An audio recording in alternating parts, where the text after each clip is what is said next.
បាទសូមជម្រាបសួរពុកម៉ែមេមីងបងប្អូនជីដូនជីតាម៉ាកងទាំងអស់គ្នាបាទវិលមកជួបខ្ញុំបាទទៀតហើយបាទខានផុសចិត្តកន្លះឆ្នាំបងប្អូនបាទរវល់ពេកបាទថ្ងៃនេះដោយសារមានពេលមានវេលាមានឱកាសបាទក៏ឆ្លៀតពេលធ្វើវីដេអូសម្រាប់ចែកជូនដល់ពុកម៉ែមេមីងបងប្អូនទាំងអស់គ្នាដើម្បីបានតាមដានសម្រាប់ fan អ្នកបញ្ចូលគា fan ដែល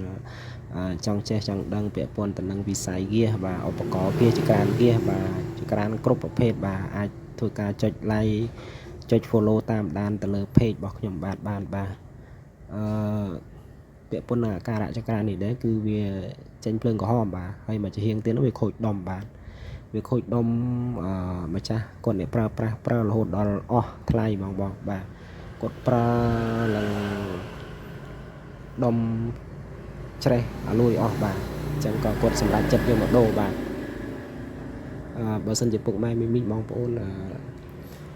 ត្រូវការធ្វើចង្ក្រានគាសបាទពាក់ព័ន្ធនឹងភ្លើងចេញក្រហមខ្មៅគូឆ្នាំងបាទ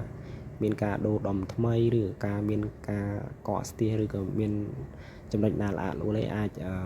តាកតងមកខ្ញុំបាទប៉ុន្តែសូមបញ្ជាក់ចក្រានប្រភេទចក្រានយួនចក្រានថៃអីយើងអាចធ្វើបានបាទប៉ុន្តែចក្រានដែលប្រើពាក់ព័ន្ធនឹងវិស័យពាក់ព័ន្ធនឹងអគ្គិសនីគឺខ្ញុំអត់ទទួលធ្វើទេបាទដោយសារហ្នឹងវាមានការដោះយូរវែងឆ្ងាយបាទអញ្ចឹងចក្រាននេះដោយសារគ្រាន់តែដូរដុំទេដូរដុំហើយនឹងធ្វើការសម្អាតផ្នែកខាងក្នុងនៃបេនចក្រានបាទអញ្ចឹងអាការៈវាដំបូងគឺវាក្រហមភ្លើងក្រហមមកជាហៀងចេញភ្លើងក្រហមមកជាហៀងទៀតគឺវាខូចដុំបាទអញ្ចឹងយើងកំពុងតែធ្វើការរៀបចំដាក់ឲ្យគាត់បាទរហូតដល់ភ្លើងចេញមកធម្មតាឲ្យស្អាតហើយយើងមានការធានាជូនត្រឹមត្រូវទៀតបាទយើងមិនមែនចេះតែដោះធ្វើបន្ទាប់ពីយកទៅប្រើប្រាស់វិញហើយប្រើមិនបានយូរហើយឆាប់ខូចឆាប់អីគឺយើងអត់នេះទេគឺយើងធានាខុសត្រូវបាទជាចុងក្រោយនេះក៏សូមអរគុណសម្រាប់ fan ទាំងអស់គ្នាដែលធ្វើការតាមដាន page របស់ខ្ញុំតាំងពីដើមរហូតដល់ចប់បាទហើយខ្ញុំសូមអរគុណមែនទែនបាទសម្រាប់បងប្អូនដែលតាមដានហើយនឹងលើកទឹកចិត្តដល់ page របស់ខ្ញុំបាទ